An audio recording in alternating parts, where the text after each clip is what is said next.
I'm going to be talking about the married woman versus the biblical wife. Man, I'm going to give you a whole bunch of Bible and try to fill in the gap where religious pastors stray away from these topics because they don't bring in money. You know, I'm not going to ask you for anything. You can look at my content, you know, far as asking for monetary value. Not going to do that because the truth is worth a lot more, and a lot of women aren't getting fed the truth. You know, share this, like it. That's the least I could ask.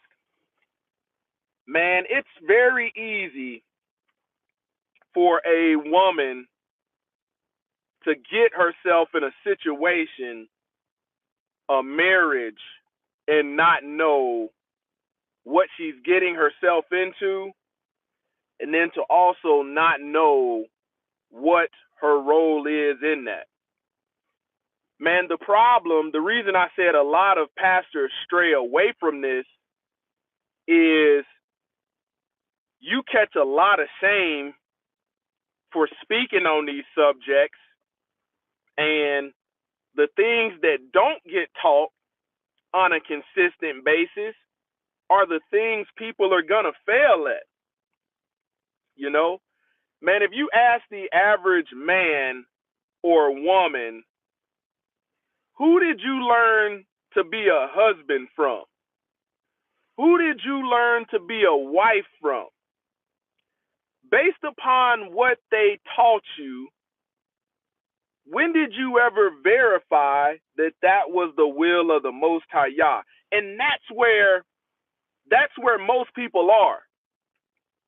It doesn't matter how long you've been going to church. And most people that struggle with this, you know, they were raised and reared in the church. A lot of the people, a lot of the women that struggle were raised and reared in the church. So you would say, man, if you grew up in church, how do you not know this stuff? Well, when the word says these pastors teach for hire, especially in Christendom, man, you're getting your ears tickled, as the word said. These people are keeping you in hope. You know, you're hearing these motivational messages, hoping things will get better. The Most High Yah gives you instructions, Bible, basic instructions before leaving earth.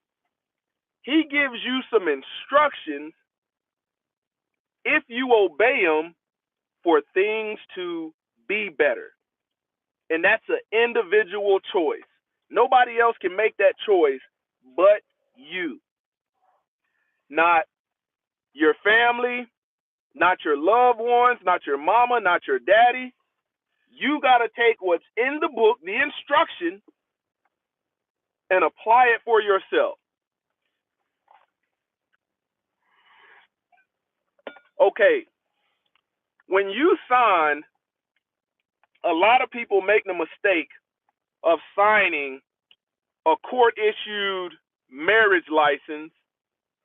Man, you're going in a place that on the front of the building, etched in stone, it says, "In God we trust." Okay? Nowadays, you know, you can go to this place and two men can go get one of these licenses. Two women can go get one of these licenses. But it says, "In God we trust." Which God are they referring to? Because we know the Most High Yah said, "Thou shalt have no other gods, more than one, than me." So there's some other characters in play. This is all the foundation for what we're talking about. Being instead of that, they have you saying some stuff when you go in there to get these marriage licenses. They don't give you a manual. They don't give you a list of scripture. But in God we trust. They allow you to walk out of there having entered into a contract that you don't know the dark terms, fine print of what you just entered into. Chances are, if you were studied, you wouldn't have signed that contract with them in the first place. You're going to walk out of there and fulfill nothing that's in the Bible as a woman.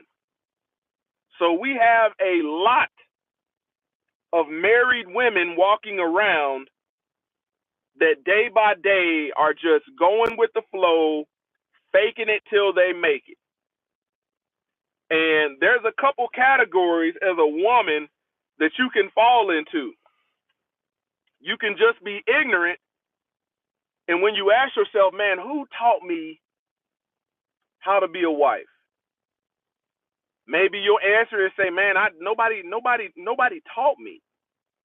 You know, better yet, I didn't even see an example of what a wife was. Better yet, if I did see an example, how do I know it was the right example? That's where the word comes in. The categories you can fall into as a woman, and this is the reason why the married woman versus the biblical wife, there's a night and day difference. Man, you go down to the courthouse and watch these people signing up, these women signing these paperworks to be married, to have a husband, but without even knowing the terms of what is required of you. Okay? First category is you're ignorant. You don't know any better. The second category is you're willfully ignorant, meaning you know better, but you rather remain ignorant. Category 3 is you flat out reject truth. That's the category where if you're on the other side of this, I'm giving you something that can help save your soul, you just flat out reject it. And there was many people in the Bible that Messiah and the disciples came across that thought they believed, but they were offended when they heard the truth. So I know that's out there. The fourth category is you realize you haven't been taught, you didn't have an example.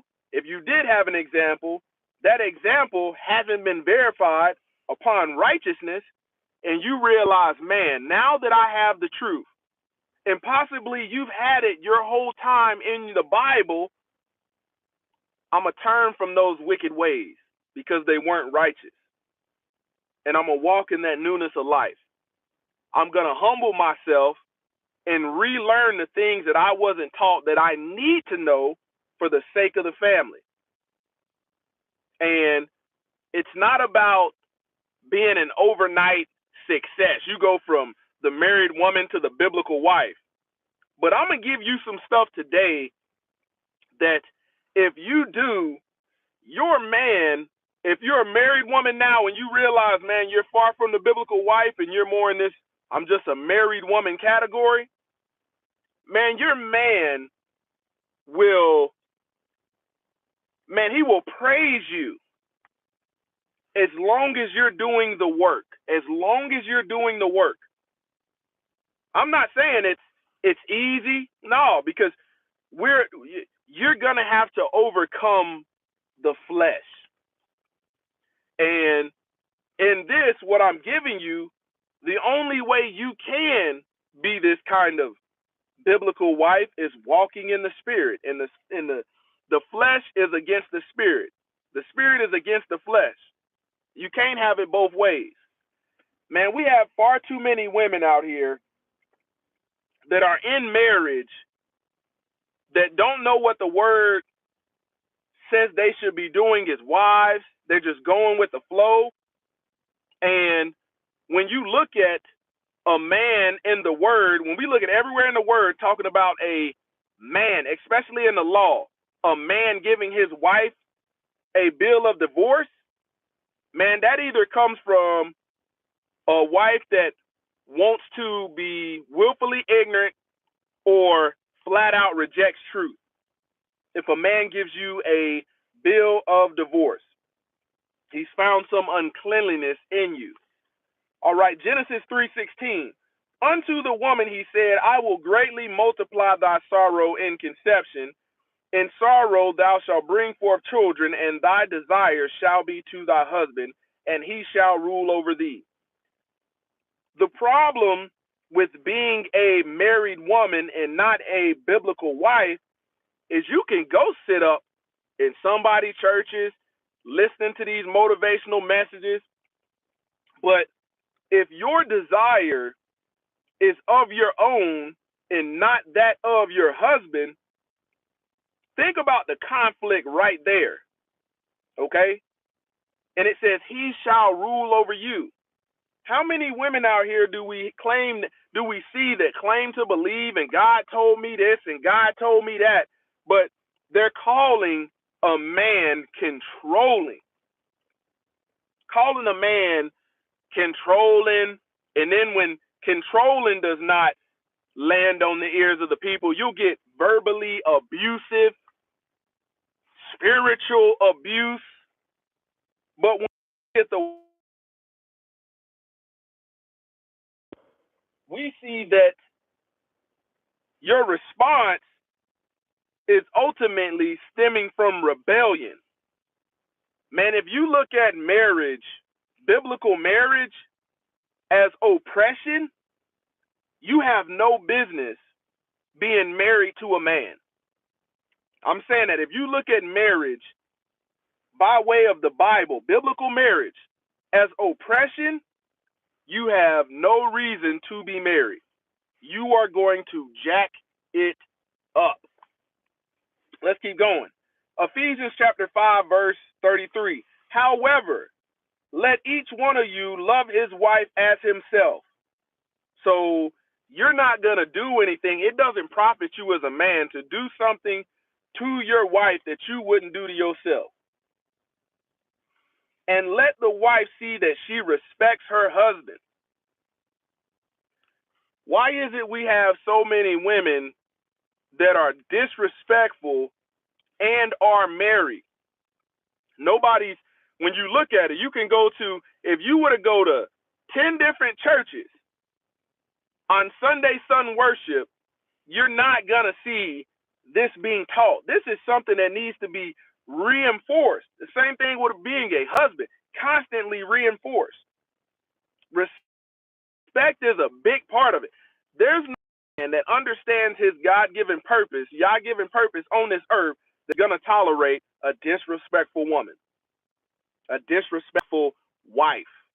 Not when the Most High Yah makes it lawful for you to put her away. 1 Peter chapter 3, verse 1 through 6. Man, you can fill your head up with thinking you're a godly woman, but that air that you filled yourself up is pierced and deflated when we go back to the text to verify. Likewise, be subject to your own husbands, so that even if some do not obey the word, they may be won without a word by the conduct of their wives. How many times are we seeing that? This means if you say yes to a man when he asks you to marry him and he doesn't serve the Most High Yah gave you instruction. It's not this, he didn't listen, he not doing what I'm telling him to do, I told him to do this. It ain't none of that. If you're a godly woman or a biblical wife, you're going to win him without word. That means shut your mouth. When they say actions speak louder than words, win him over with your action. When they see your respectful and pure conduct,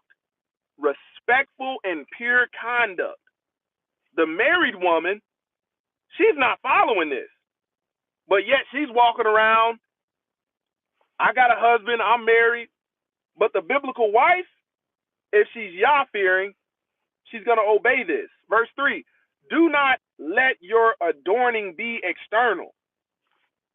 Why is a lot of these married women main focus on external adorning? You know, you got to understand, you go get your hair done. You might go get some other hair that's not real put in your head. You might go get your nails done. You might want to just sit back and shop all day online and act like your husband don't know.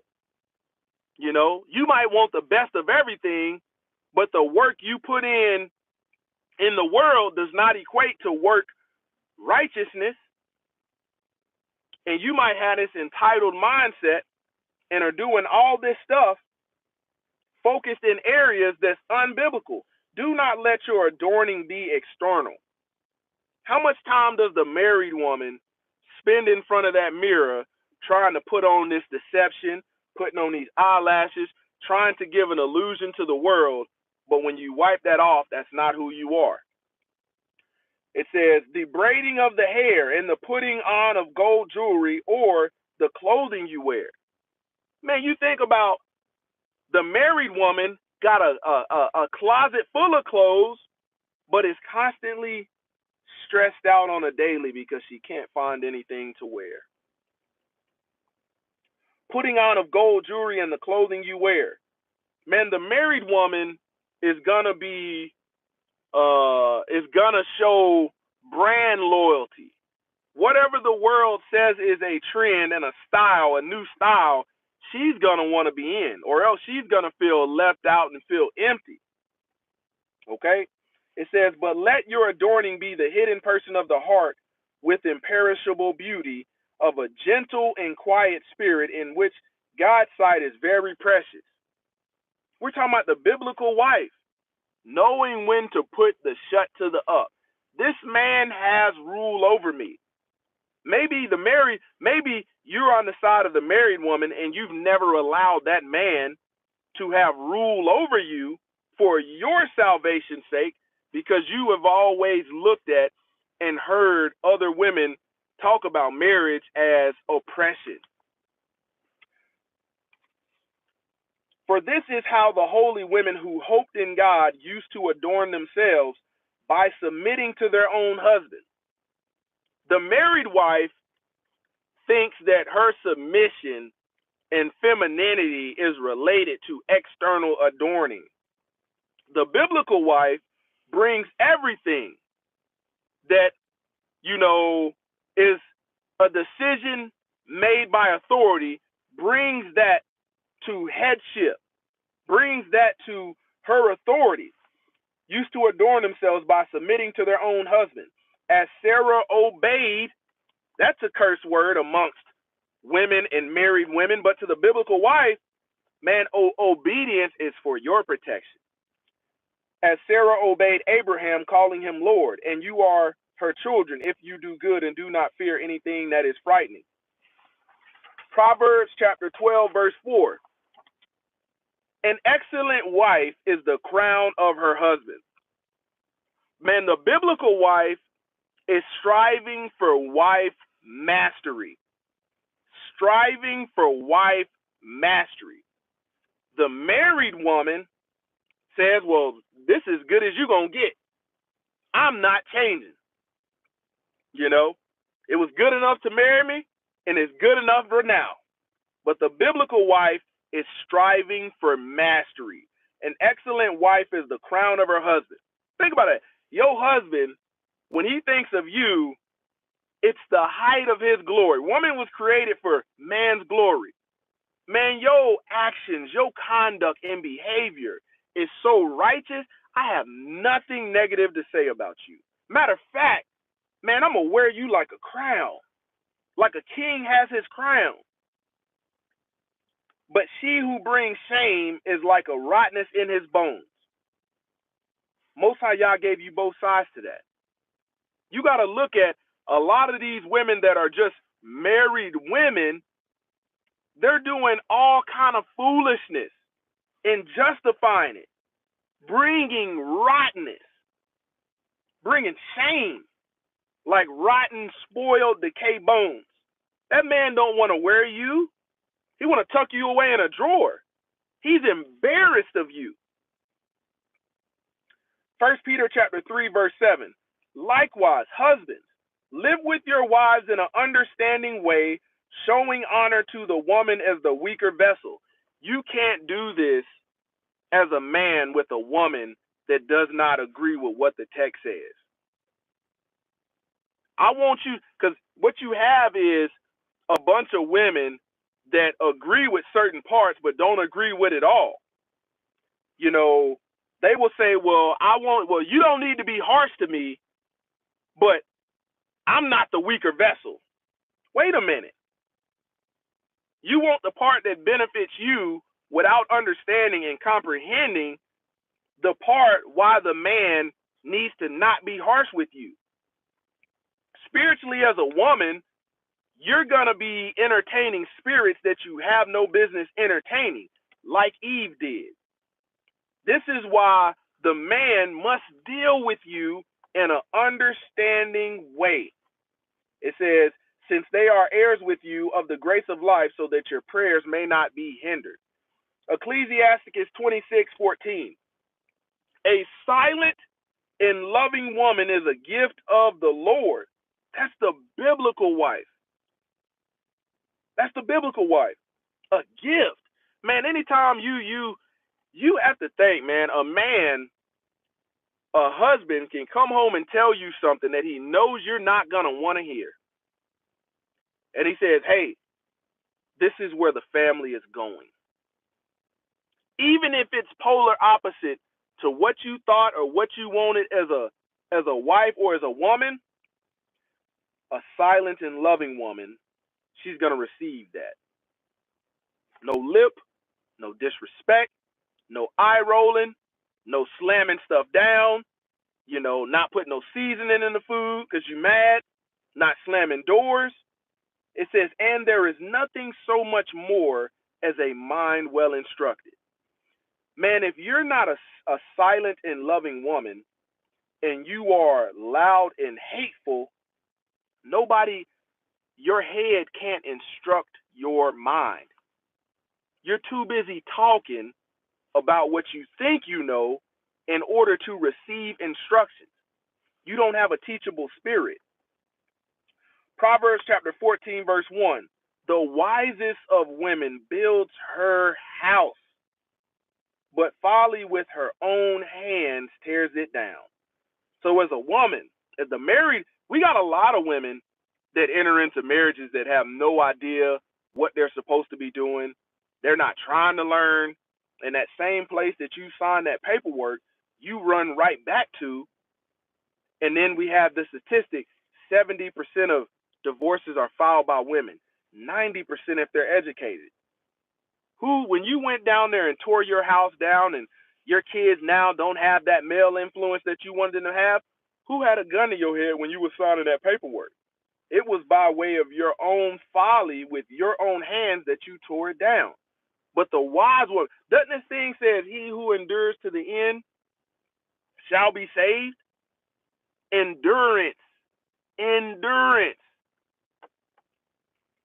Proverbs chapter 19, verse 14. House and wealth are inherited from fathers. Man, why do we have the married woman nowadays trying to fulfill what the father's role is? The house and the wealth are inherited from fathers. Think about this.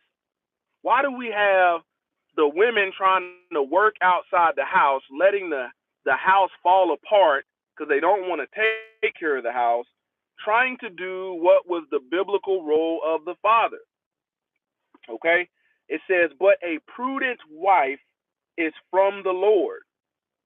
Man, a prudent woman is going to think about the future for the family, not the future for her. A lot of married women, they only think about the future for them first. That's not prudent. None of this, I'm going to do this behind my husband's back. That's not prudent. That's what the married woman does because she's not following the will of the Most High Yah by way of righteousness. 1 Corinthians chapter 11, verse 3. But I want you to understand that the head of every man is Hamashiach, and the head of her wife is her husband, and the head of Hamashiach is Yahuwah. Think about that right there. Not only does the man have rule over you, but he is your head. Man, when you are a biblical wife, you don't have to wrestle with trying to plan all this stuff, try to make all these decisions as if you were an independent woman. All you got to do is go to your head. Let your head come up with the plan. A lot of husbands don't have their leadership enhanced because it's not until you have somebody who is subordinate or submitted to you to ask you questions about the plan to make you think. That's a part of leadership development. Colossians chapter 3, verse 18. Wives, submit to your husbands as fitting to the Lord. So let me give you an example. If your husband says, man, I want you to go to that strip club and make us some money, you probably got women there to actually listen to their husband, give them righteous instruction. Hey, we need to be doing this. This is what I need you to do. It's in the word. You get more, the married woman is going to fight that. The biblical wife is going to be, man, he gave me something that I can master. He's feeding me. Hebrews chapter 13, verse 4. Let marriage be held in honor among all. This starts with the signing of that doggone paperwork that's unbiblical. There's no reason as a woman you should put your faith in that system that allows two men or two women to go down there and get the same thing. Let marriage be held in honor among all. Let the marriage bed be this system supports the marriage bed being undefiled. For Yah will judge the sexually immoral and adulterous. Think about that. When these women that want to be married, doesn't mean they want to be wives, they want to be married. You know, we're like, man, we need to have a court issued marriage. You're a pastor. Before I marry you, y'all got your marriage license? Man, none of that stuff is biblical. You know, prior to miscegenation law, there wasn't nobody getting no doggone marriage license at no court. Okay, let's keep going. 1 Timothy chapter 2, verse 11 through 14. Let a woman learn quietly with all submissiveness. But this is why you have amongst the college educated women, their divorce rate jumps up to 90%. Who are you being taught to? If you're trusting in the system to teach you, the last person you want to listen to is your head. That's the married woman. The biblical wife knows that, man, I'm not going to be judged by what the world taught me. I will be judged based upon my head told me to do something and I disobeyed. He was trying to teach me something to save my soul, but I didn't want to listen. I do not permit a woman to teach or to exercise authority over a man. Rather, she is to remain quiet. Man, if you are a woman and you gravitate more to a female pastor, you're going to struggle because you're out of order of the will of the Most High Yah. Just because the Roman Catholic Church and world religion allows it doesn't mean that it's in line with the word of the Most High Yah. And you're going to learn a lot of foolishness when you could be learning this right here and keep your family together. For Adam was first formed, then Eve, and Adam was not deceived, but the woman was deceived and became the transgressor. You got to stop. Like, how many times are women going to sit up and consistently listen to Joyce Meyer while she tells women, well, you probably should go get a tattoo? Like, what? Like, how did you get that out of the word? Let's keep going. Proverbs 31, verse 10 through 31, and I'm going to jump through this thing. You have a lot of married women that go to church, you know, that the pastor's really not going in on this thing for men and for women to be wives, wives and biblical husbands. You know, the reason he ain't going in because he married the two men. He married the two women. But they give a lot of money, so he ain't gonna say nothing. Proverbs 31:10 through 31. An excellent wife who can find? Then the word say the excellent wife is the crown of her husband, but she that brings shame is like rottenness to his bones. She is far more precious than jewels. So when you look at how many jewels is out here, think about jewelry.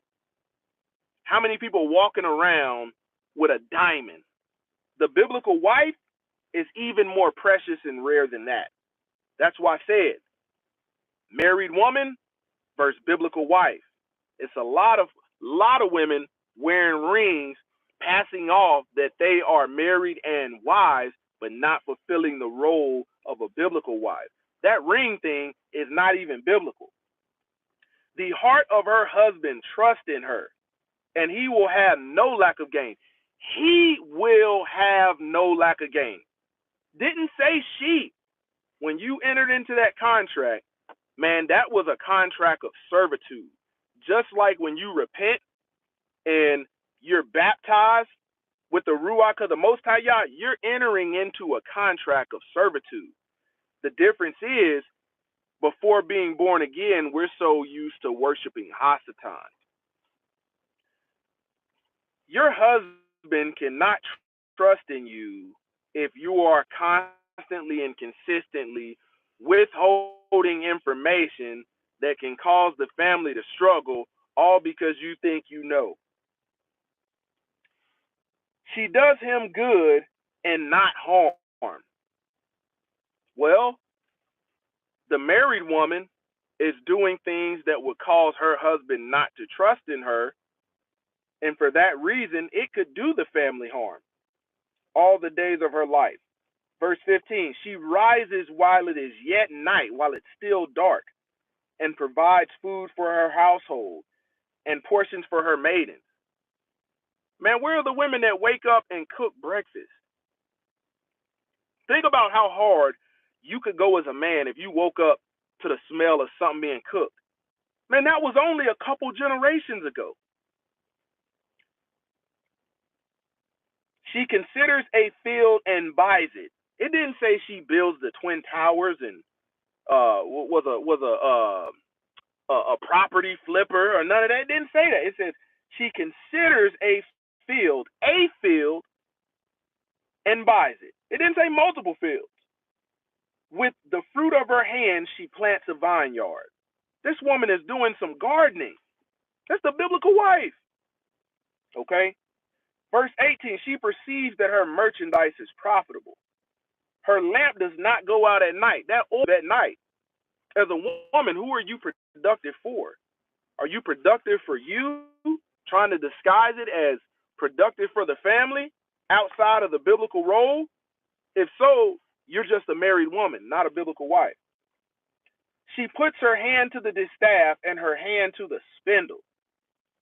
Man, this woman is sewing. What's she sewing?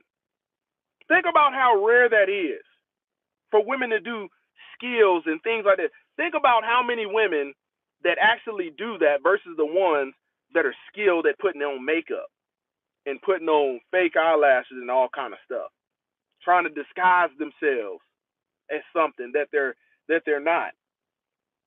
Verse 22, she makes bed coverings for herself. Her clothing is fine linen and purple.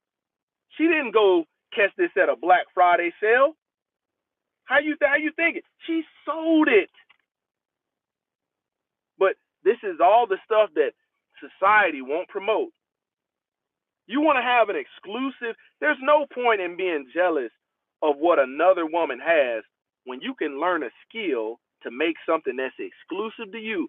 Girl, where you get that? Oh, I didn't buy this in the store. I made it. Oh, that look good. That look good. Man, if I get you some fat, you make me something? You don't have to worry about all that. Let's keep going.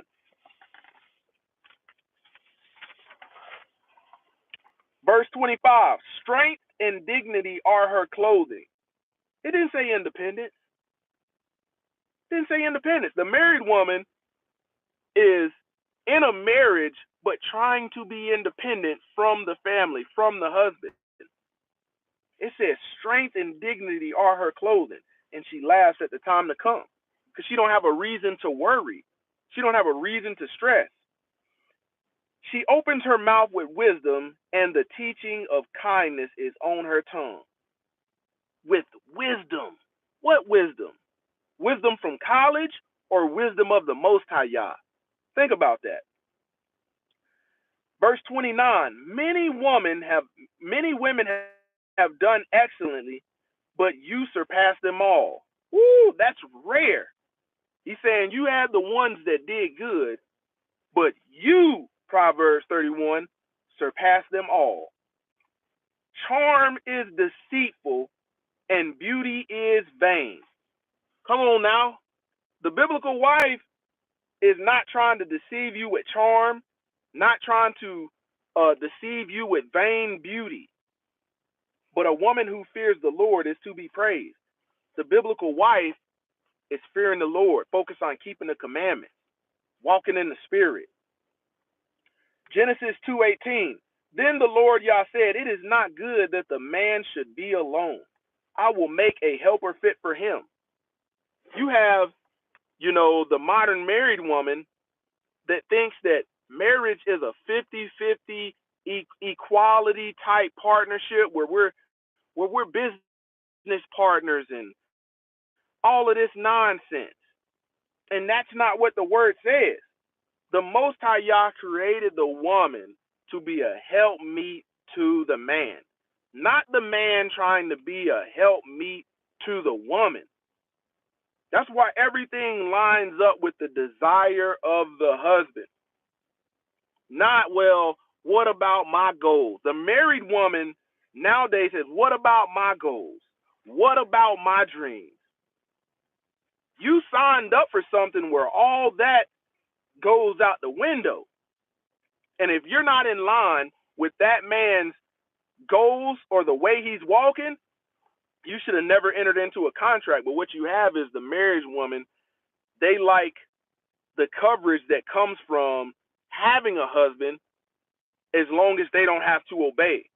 They like somebody being able to bail them out of these sticky situations they get into that they would have never got into if they were seeking guidance from their head. I will make a helper fit for him.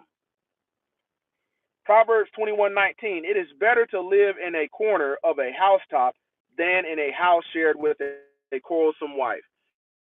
Man, oftentimes a married woman will fight you when you give the truth as a man because she has been trained by society not to receive truth from you.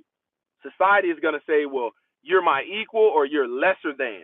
And you can't respect a man if you have that thought process that men are trying to fulfill their role, their biblical role in leading and guiding you.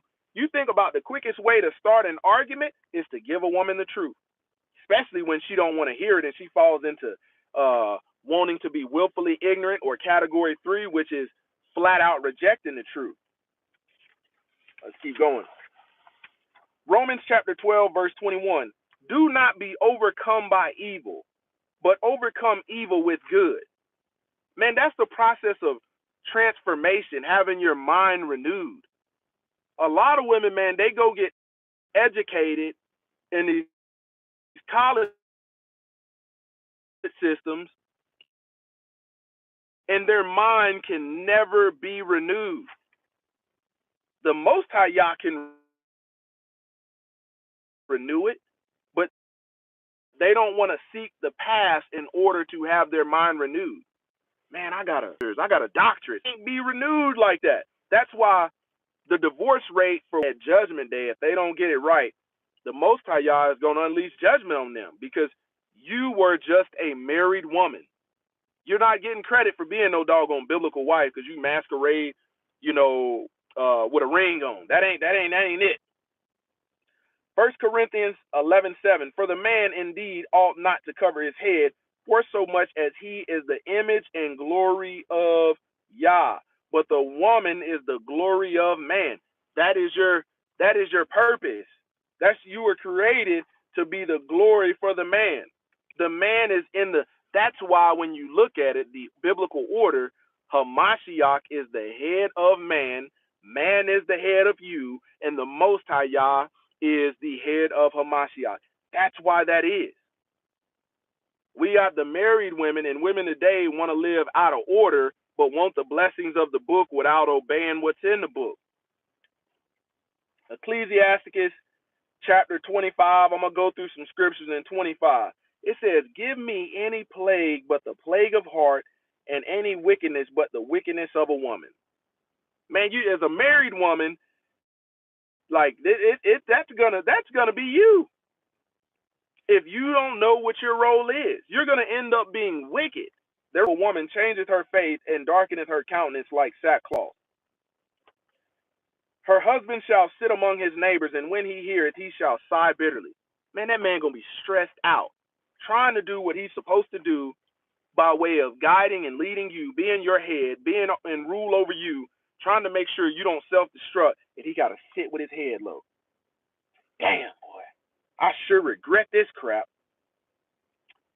Verse 19, all wickedness is but little to the wickedness of a woman. Let the portion of a sinner fall upon her. The married woman, the modern married woman nowadays, wants to be the one in charge, wants to go make all the money. But you realize with these married women that do that, they don't respect these men because they think he's lesser than. But let's see what the word says. A woman, if she maintain her husband, take care of, is full of anger.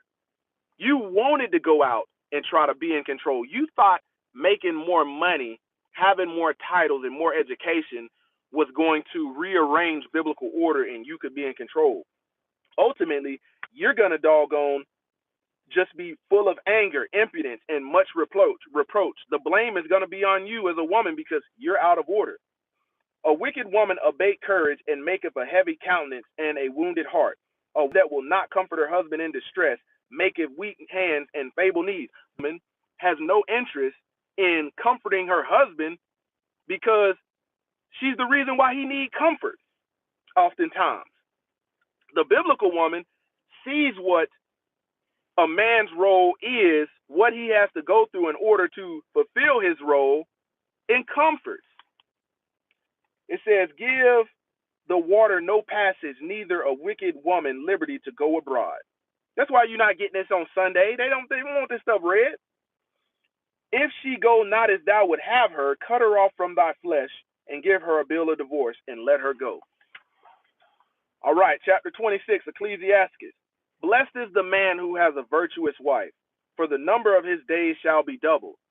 Man, when a man just has a woman that's a married woman, but she's not fulfilling her role, man, that man going to be stressed out. He going to lose his hair. That man going to be on the verge of having a heart attack. Like, your days ain't going to be long if you're dealing with a wicked woman.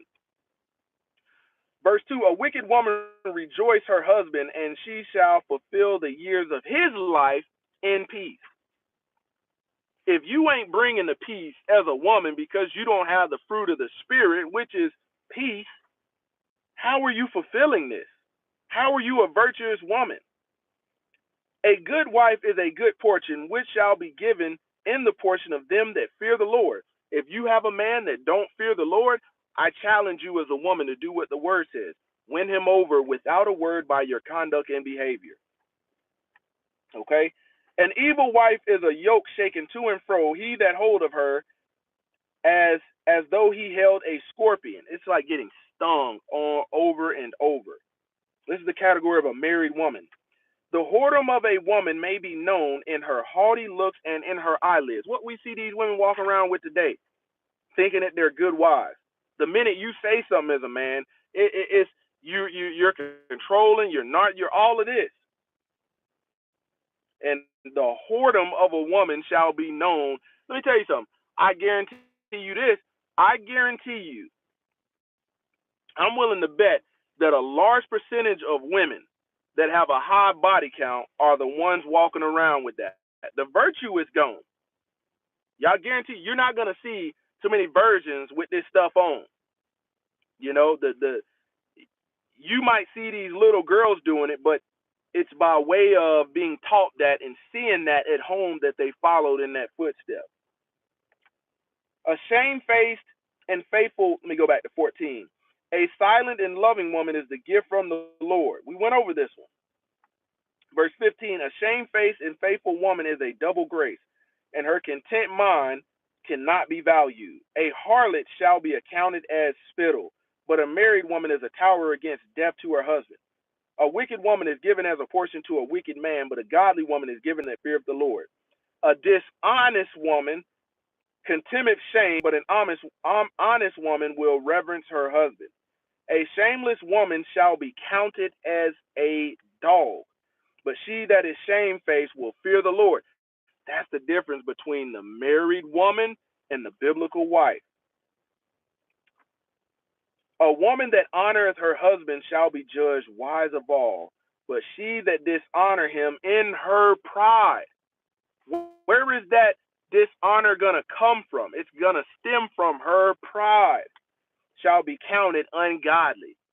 If you one of these women where you've been inflated by society and you don't honor your husband and you bring him a lot of shame by dishonoring him because of this pride, you're going to be counted as ungodly. Does not matter whose church you sitting in. It don't matter how much y'all on this prayer line and this Bible study. It does not matter. A loud and crying woman and a scold shall be sought out to drive away the enemies. Man, this is, not every woman that comes across this is going to receive it, but that's okay. The spirit of truth, the world couldn't receive because it did not know him or see him. Them that have ears to hear, let them hear. But I tell you, man, your life as a woman can be much easier, a lot more stress-free if you let go of this pride and arrogance that you've learned in the world, this sense of independence outside of me. I don't get how you can be like brushing your teeth. That's an independent task. Putting on deodorant. That's an independent task. Man, washing your body, your butt, that's an independent task. When you get older, a lot of these women that have messed up marriage opportunities, that are holding on to this pride and independence, are going to realize when they get to that age where wiping your butt is no longer an independent task, you're just going to be sitting there stinking and foul because nobody wants to tolerate you. Nobody wants to deal with your mouth, what you think you know, enough to be able to come by and help you and say, you know what, I love you enough to wipe your butt. That's the reality of it. Somebody, came in this world wiping your butt and you wasn't independent. You're going to leave this world the same way, wiping, not being able to wipe your butt. Most High Yah put a woman here to be a helpmeet. How many women out here truly want to help their man? Their man can say, hey, man, I want to do this. How many women can truly help them fulfill that goal? Or are you sitting up here thinking about what your goals and aspirations are? Man, here's the thing. When you help a man fulfill his doggone biblical role and support that by obedience and being a helper to the mission, what are you subordinate to? His mission. What do you help meet? The intent and the will of his mission. Man, you can have a good life, not to have to worry, not have all this stress, none of that. Man, you look at, there's so many issues that stem from disobedience that women don't relate, to the issues that they're having in their lives because they don't want to tie it together. But the Most High Yah in Deuteronomy 28, he says there's blessings for obedience and there's curses for disobedience. Closer to Yah Ministries, kicking it gun barrel straight.